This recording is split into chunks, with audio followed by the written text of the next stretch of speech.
Chicken fry చేసుకుందాం. Chicken fry చేసుకోవడానికి కొద్దిగా కసూరి మేతి వేపుకుందాం.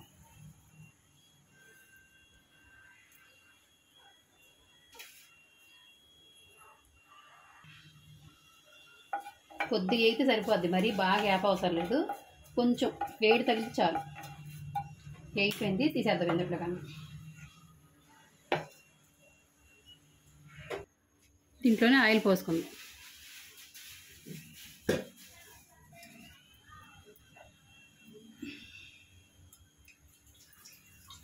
మరి డీప్ ఫ్రై చేయట్లేదు, దగ్గరికి వేపుతున్నాను అంతే. డీప్ ఫ్రై చేసుకున్నప్పుడు డీప్ ఫ్రై చేసుకోండి. స్టవ్ మీద కిచెన్ నూనె వేసుకున్నాం కదా, ఒక అరకేజీ చికెన్ వేసుకుంటాం.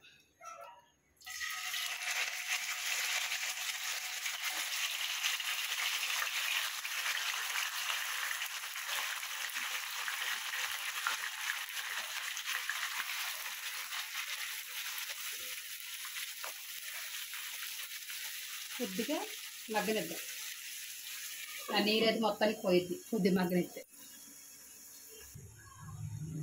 చూద్దాం ఒకసారి. వాటర్ అంతా వచ్చేసింది కదా బయటికి.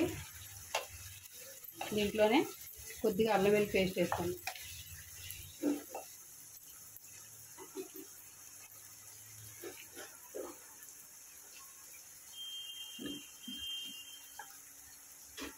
కొద్దిగా పసుపు వేసుకుందాం.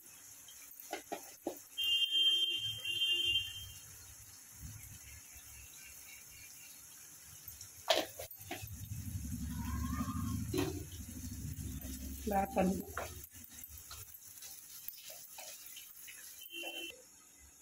చూద్దాం ఒకసారి.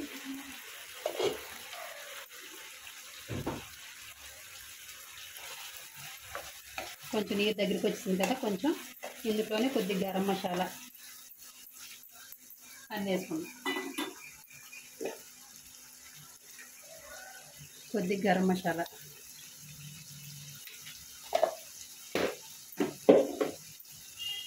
కారం,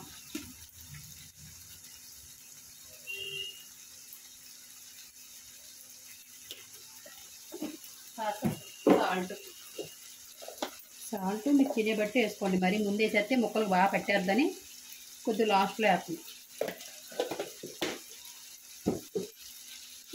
బాగా కొన్ని ఇప్పుడు వేసామనుకో కొద్దిగా పడతాయి ముక్కలు, బాగా పట్టకుండా కొద్దిగా పడతాయి. మనం తినడానికి అనుకూలంగా సరిపడా.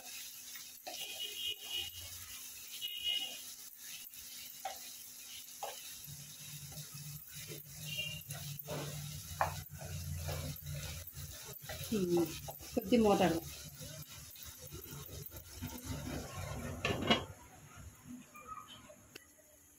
చూద్దాం ఒకసారి. ఇంకా నూనె దగ్గరికి వచ్చింది కదా, దీంట్లోనే ఇందాక కసూరి మేతి కొద్దిగా వేడి చూపించాను కదా, ఈ కసూరి మేతి కొద్దిగా ఇలా చిరుపుకొని వేసేద్దాం. బాగుంటుంది, ఈ ఫ్లేవర్ బాగుంటుంది బాగా.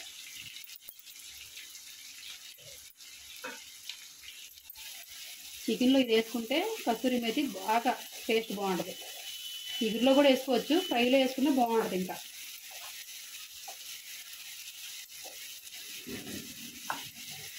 దీంట్లోనే కొద్దిగా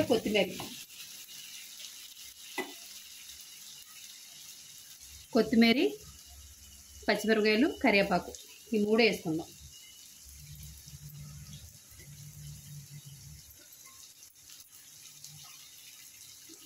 బాగా కలుపుకుందాం. ఈ ఫ్లేవర్లు బాగా పడతాయి అన్నమాట. పచ్చిమిరపకాయ ఫ్లేవర్లో కొత్తిమీర, కరివేపాకు ఇవన్నీ బాగా పడతాయి ఫ్రైకి.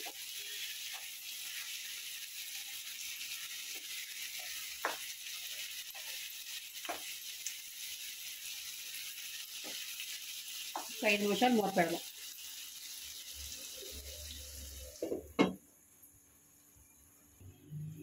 చూద్దాం ఒకసారి. దగ్గరికి ఇలాగ అయితే చాలు. ఈ చికెన్ కూర రెస్టారెంట్ స్టైల్లో ఉంటుంది, ఫ్రై బాగుంటుంది బాగా. ఒకసారి ట్రై చేయండి మీరు కూడా.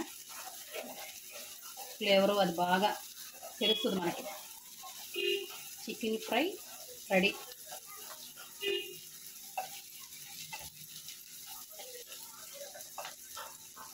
అయిపోయింది. చక్కగా సాంబార్ నుంచి తినడానికి బాగుంటుంది, కలుపు కూడా బాగుంటుంది.